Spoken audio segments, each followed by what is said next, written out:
Olá, que a paz de Cristo esteja na tua vida, no teu coração. Saudações em Cristo do presidente da nossa convenção, pastor Arnaldo Candeias, bem como também de todos os membros da mesa diretora. Neste momento, eu envio saudações também do meu pastor presidente, o pastor Kemuel Sotero Pinheiro. Esse trimestre está pegando fogo. Chegamos finalmente no início do terceiro trimestre do ano de 2025. Uau! Esse trimestre está literalmente pegando fogo. O tema geral do trimestre é a igreja em Jerusalém. Essa igreja, ela nasceu no dia de Pentecoste, quando foram vistas línguas repartidas como que de fogo, que pousavam sobre os crentes. É literalmente a história de uma igreja que nasceu no fogo do Espírito Santo. Você não pode ficar de fora de nenhuma dessas aulas. A lição de hoje tem como tema a igreja que nasceu no Pentecostes.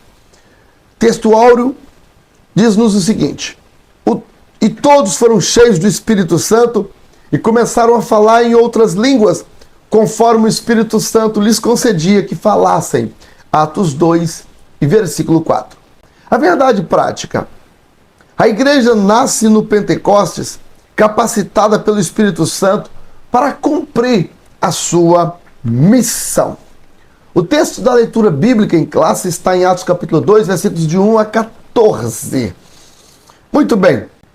A lição de hoje, como já é de se esperar, nascida no dia de Pentecostes, na verdade, até historicamente a igreja, ela foi inaugurada no dia de Pentecostes. Para que você tenha uma ideia, quando alguém começa a fazer uma casa, começa então pelas bases, levanta as paredes, coloca a janela, porta, telhado, pinta, e aí marca-se o dia da inauguração daquela casa ou daquela empresa.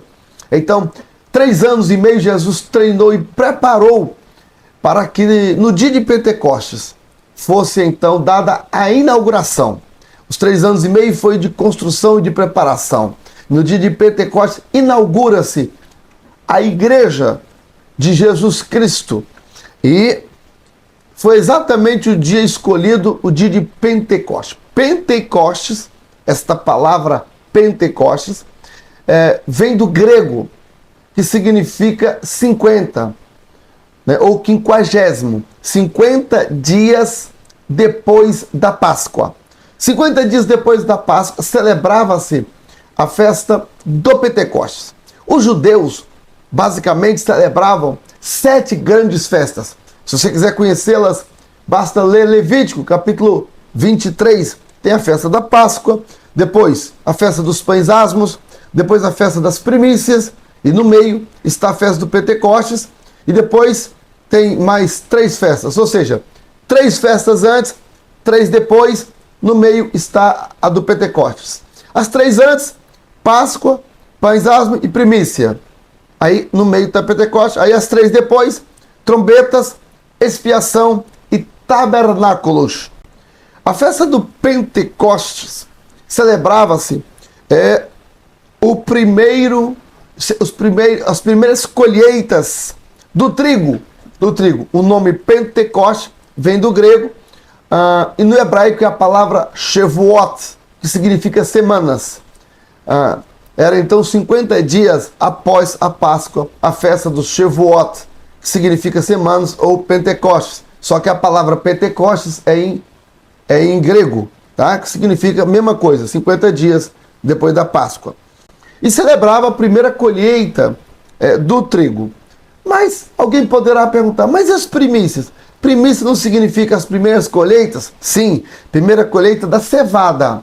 E a festa das primícias era celebrada no primeiro domingo após a Páscoa. Não era 50 dias após a Páscoa, era só no primeiro domingo. Primeiro domingo após a Páscoa, celebrava-se a festa das primícias, onde celebrava-se a colheita da cevada, as primeiras colheitas da cevada. Então essa é a diferença. Primícia, primeiro domingo, e cevada. Pentecostes, 50 dias depois, colheita do trigo. As primeiras colheitas do trigo. Muito bem. Qual é a natureza do Pentecostes bíblico? Qual é a natureza? É de natureza divina. Por quê? Quando olhamos para o texto bíblico de Atos capítulo 2, podemos também ver na nossa própria revista, né? Atos capítulo 2, cumprindo-se o dia de Pentecostes, estavam todos reunidos no mesmo lugar, de repente veio do céu. Então, como veio do céu, e aqui continua, veio do céu um som, como de um vento veemente e impetuoso. Não diz que é vento, apenas um som, parecido como que de um vento, né? Mas não era um vento, era um som veemente, impetuoso, e encheu toda a casa que estava assentados. Todos foram vistos línguas repartidas como que de fogo, os quais pousaram sobre cada um deles, e todos foram cheios do Espírito Santo. Como foram cheios do Espírito Santo, vindo do céu, um som como de um vento veemente, e houve fogo. Aqui isso mostra que a natureza era divina. É interessante observarmos as palavras gregas na tradução desse versículo, o versículo 2. Kai engeneton, rafenon, engetu, oronu. Então, etios significa eu vou fazer uma análise de cada palavra para que entendamos melhor. Aqui, de repente, né, veio do céu como um som. A palavra som aqui é a palavra grega etios, ou etios, que significa som, bramido do mar. Olha só, aquele bramido, por isso que um som. A palavra veemente é a palavra feromenes, que significa tufão, algo forte como tufão. Muito bem. Depois, um vento como de um som veemente encheu toda a casa, a palavra casa, oikonos, casa, que estavam assentados. E foram vistas línguas, palavra glossai, línguas, glossai. Note que não é glossai, a palavra glossa não é usada para línguas humanas, tá? Línguas humanas é a palavra etnia. Glossai repartidas, diamerosomenai, e como que a palavra russei, como que de fogo, piros, fogo. Então, esse termo fogo, som vindo do céu, remonta quando a lei foi dada lá no Monte Sinai. Quando o Senhor deu a lei a Moisés, teve uma experiência marcante ali. Houve trovões, vozes. Eu vou até ler. Êxodo, capítulo de número 19, e versículo 16. Há uma semelhança tremenda. E aconteceu no terceiro dia, ao amanhecer houve trovões, relâmpagos sobre o monte, e uma espessa nuvem, e um sonido de buzina muito forte, de maneira que estremeceu todo o povo que estava no arraial. E Moisés levou o povo fora do arraial ao encontro de Deus, e puseram-se em pé no monte. E todo o Monte Sinai fumegava, pegava fogo. Então aqui nós temos o fogo lá no Sinai, marcando a presença de Deus, marcando uma experiência com aquele povo no Sinai. E houve uma buzina, ou seja, houve um barulho, houve fogo, houve barulho naquele monte. Então, isto veio de Deus, né? Então, qual é a natureza do Pentecoste? É a natureza divina, porque veio do céu.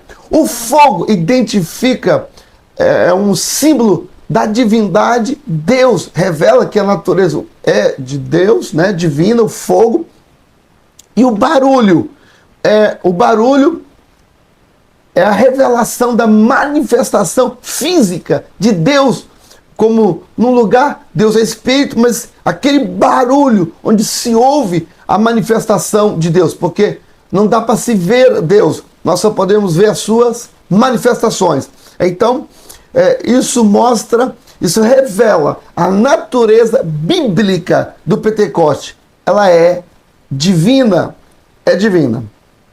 No ponto 2 da nossa lição, no subponto 2 da nossa lição, né, natureza divina, depois, aí está aqui, um vento paralelo ao Sinai. Eu penso que a palavra mais adequada aqui não é vento, e sim barulho. Barulho e fogo paralelo ao Sinai. Eu trocaria barulho e fogo no Sinai. Por quê? A palavra, o comentarista até força a barra aqui um pouquinho, colocando vento. Mas você vai para o texto bíblico do Êxodo, do Sinai, não tem vento. E sim barulho como de buzina, pode olhar todas as traduções. Então, o correto aqui é barulho. Lá em Atos, também diz claramente que não é vento, é como um vento, como um vento. A palavra como lá é a palavra russei, como, parecido no grego, né? Como um vento. Como vento. Então, como um vento, um tufão, ou seja, um barulho forte. Um barulho forte. Portanto, eu não uso, e nem vou usar nessa lição, para mim está equivocada a palavra aqui, vento, e sim barulho. Agora, fogo sim. O monte fumegava, os quase 120 viram línguas repartidas como que de fogo que pousava sobre eles, uma identificação com o Sinai, totalmente a manifestação do Espírito Santo naqueles discípulos, revelando assim a natureza divina do Pentecostes bíblico.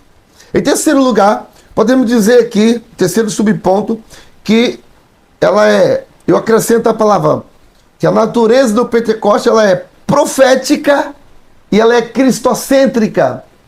Profética, não está na lição a palavra profética, mas ela é profética. A Bíblia diz que é profética. Quer ver? Em Atos capítulo 2, no versículo 16, diz assim, isto é o que foi dito pelo profeta Joel. Ou seja, então a natureza é profética, a natureza do Pentecoste.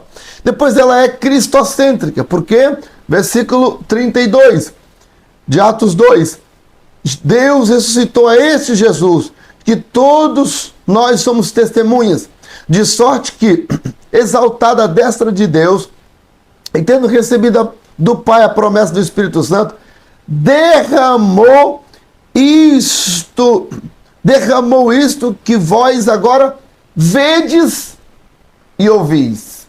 Olha só, o Pentecoste bíblico tem algo para se ver e tem algo para se ouvir.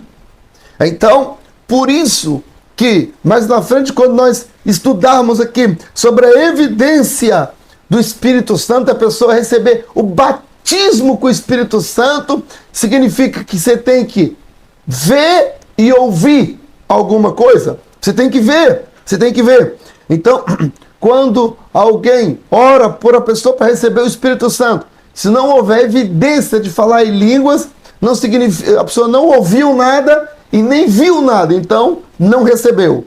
Então, e além disso, recebeu isso que vós. Agora, vedes e ouvides. Quem derramou? Jesus. Então, a natureza do Pentecoste, a natureza bíblica do Pentecoste, ela é divina, há um paralelo com o Sinai. Em terceiro lugar, ela é profética e centrada em Cristo, ou seja, ela é cristocêntrica, porque Pedro ao tempo todo mostra Jesus, né? Jesus derramou o Espírito Santo, Jesus ressuscitou, ele está à destra do Pai. Então, a natureza do Pentecoste, que ela está centrada em Cristo, porque, revelando que ele ressuscitou, está à direita de Deus, direita do Pai, e agora ele derrama o Espírito Santo, E como batismo, como evidência do batismo com o Espírito Santo, tem algo para a pessoa ver e ouvir. E ouvir. Muito bem. No segundo ponto da lição, está assim: o propósito do Pentecoste bíblico. Primeiro propósito é adoração. Adoração. No versículo 11, está escrito assim: crentes e árabes, todos os temos ouvido em nossa própria língua falar das grandezas de Deus. O que é falar das grandezas de Deus? Aleluia, glória a Deus. Deus seja engrandecido, maravilhoso, louvado, poderoso. Isso é grandeza. Muitas pessoas confundem falar das grandezas de Deus com pregação. Falar das grandezas de Deus aqui nesse texto, versículo 11, Atos 2 e 11, não é pregar. Porque pregar, Pedro começa no versículo 14 e vai até o versículo 37 pregando. Então, e as pessoas se convertem, não é porque ouviram as línguas, elas se convertem pela pregação de Pedro, não é pelas línguas. Né? Olha o versículo 37. Ouvindo eles isto o quê? A pregação. Pedro começa a pregar no versículo 14. Pedro, porém, pondo-se em pé com os 11, levantou a voz e disse-lhes: varões, era uma multidão de quase 3.000 almas. Eles tinham vindo pelo barulho das línguas, ficaram ali olhando. Agora Pedro, sem microfone, coloca-se em pé e começa a falar. Para falar para 3.000 pessoas ouvir sem microfone, precisa fazer silêncio. E agora as pessoas começam a ouvir a pregação de Pedro. Pedro prega do versículo 14 até o 37. Quando chega no 37, Pedro está concluindo sua pregação. Olha o versículo 36. Saiba, pois com certeza, toda a casa de Israel, que a esse Jesus, a quem vós crucificastes, Deus o fez Senhor e Cristo. Ao 37, ouvindo eles isto o que? Claro, a pregação de Pedro. Compungiram em seu coração e perguntaram a Pedro e aos demais apóstolos: que faremos, varões irmãos? Eles ouvindo a pregação ainda perguntam. Aí Pedro responde: arrependei-vos. E cada um de vós, veja, para conversão, não é falar línguas, é a pregação da palavra. Agora, o propósito do Pentecoste bíblico é conceder que a pessoa fale em línguas para adoração. Como assim? Falar das grandezas de Deus, para adorar. Isso é tão verídico que falar em línguas é para adoração, que em 1 Coríntios, capítulo de número 14, 1 Coríntios, capítulo 14, quando está falando sobre os dons espirituais, versículo 2, está escrito assim: porque o que fala em língua não fala aos homens, senão a Deus. Fala direto a Deus, porque ninguém o entende, pois fala mistério, fala a Deus para adoração. Agora, versículo 4. O que fala em língua edifica a si mesmo. Então, é o segundo propósito do falar em línguas. Primeiro propósito, adorar. Segundo propósito, edificar a si próprio. Terceiro propósito do falar em línguas. Terceiro propósito é um sinal. É um sinal para a pessoa, que a pessoa saiba que ela foi batizada no Espírito Santo. Ela saiba que é um sinal que foi batizada no Espírito Santo. Quer ver? O próprio texto bíblico revela essa questão. Deixa me ver aqui onde exatamente. Versículo 22. De sorte que as línguas são um sinal, não para os fiéis, mas para os infiéis. Os infiéis não sabem o que está acontecendo. Quando vê alguém falar em línguas, então como é que se explica? A pessoa, não, porque fulano foi batizado no Espírito Santo. Aí um fiel tem que explicar para o infiel. Ele está falando em línguas porque foi batizado no Espírito Santo. Então a pessoa vai compreender. É um sinal. Muito bem. Um outro propósito do Pentecoste é poder para testemunhar. Bom, Pedro, antes do Pentecostes, negou a Jesus. Eles agora estavam com medo e afugentados. Mas depois do derramamento do Espírito Santo, eles agora, Pedro põe-se em pé com toda ousadia e começa a falar em outras línguas. E Pedro agora prega, dá testemunho da ressurreição de Jesus. Então, o segundo propósito do Pentecostes é poder para testemunhar. Muito bem. Interessante que, ou melhor, já indo aqui então, vamos dar sequência, indo para o terceiro ponto da lição. Características do Pentecostes bíblico. Características. Então, vimos a natureza, que é divina, vimos agora o propósito, que é adoração, testemunhar, e também o terceiro propósito do também edificar a si próprio, né? Falar em línguas para edificar a si próprio. Ok. Características, agora vamos para as características. Características do Pentecostes bíblico. Primeira característica,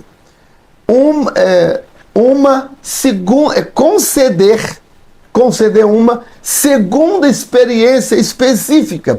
Por quê? Porque aqui na lição não está segunda, mas é importante, eu coloquei. Por quê? Porque a primeira experiência é a experiência da salvação. A segunda experiência, que é a experiência do Pentecostes. Por quê? Porque, vamos lá, em Atos, ou melhor, em Lucas, capítulo de número 24, quando Jesus promete, versículo 49, Lucas 24, 49, diz assim: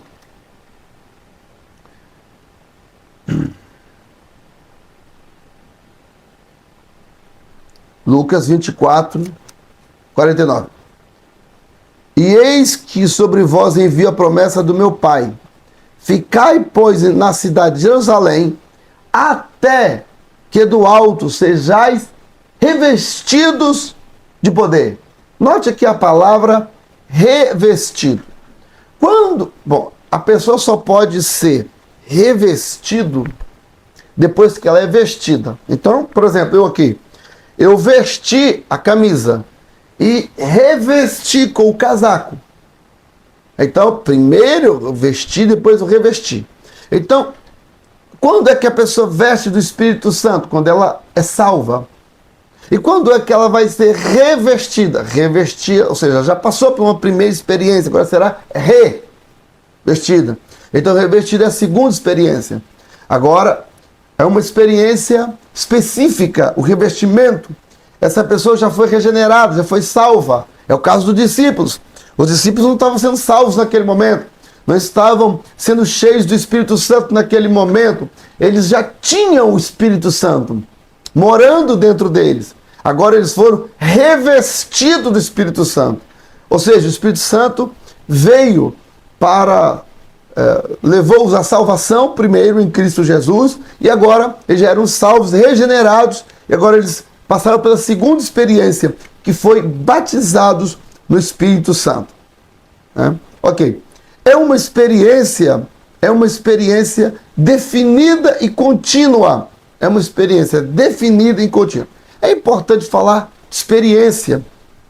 É uma experiência porque contínua, é uma experiência contínua e definida. O batismo com o Espírito Santo não é algo confuso. Será que eu recebi? Será que eu não recebi? Não. É algo definido. E como é que a gente tem certeza de que foi? É quando a pessoa fala em outras línguas. Quem não fala em outras línguas, como saber se a pessoa foi ou se não foi batizado no Espírito Santo? Fica essa dúvida. Então, mas a Bíblia não deixa dúvida. A Bíblia, ela é clara. Lembra de que eu disse que o batismo no Espírito Santo, lembra de que eu falei que a chegada do Pentecostes, batismo no Espírito Santo, tem algo para ser visto e ouvido? Lembra? Atos 8, versículo 14. Aqui é uma experiência extraordinária. Os apóstolos, pois, que estavam em Jerusalém, ouvindo que Samaria recebera a palavra de Deus, enviaram para lá Pedro e João, os quais, tendo descido, oravam por eles para que recebesse o Espírito Santo, porque sobre nenhum deles tinha ainda descido, mas somente eram batizados em nome do Senhor Jesus. Ora, a pessoa, para ser batizada em nome de Jesus, ela já era regenerada, salva. Olha, agora ela aceitava Jesus, ela queria ser batizada e tal. Então as pessoas eram batizadas em nome do Senhor Jesus. Porém, elas não tinham recebido ainda o Espírito Santo, não eram batizadas com o Espírito Santo. Aí, versículo 17. Então, lhes impuseram as mãos e receberam o Espírito Santo. Simão, vendo que pela imposição das mãos dos apóstolos era dado o Espírito Santo, lhes ofereceu dinheiro. Veja aqui no versículo 18. Simão, vendo que impôs a mão para receber o Espírito Santo. O que Simão via? O que Simão via e também, me permita, via e ouvia. Simão olhava, olha, que ele recebeu o Espírito Santo. Olha, que ele recebeu. Tinha um sinal externo. Qual era esse sinal externo? Com certeza era o falar em línguas. Por quê? Por que era o falar em línguas? Porque no capítulo 11, Pedro está explicando o derramamento do Espírito Santo que houve na casa do Cornélio.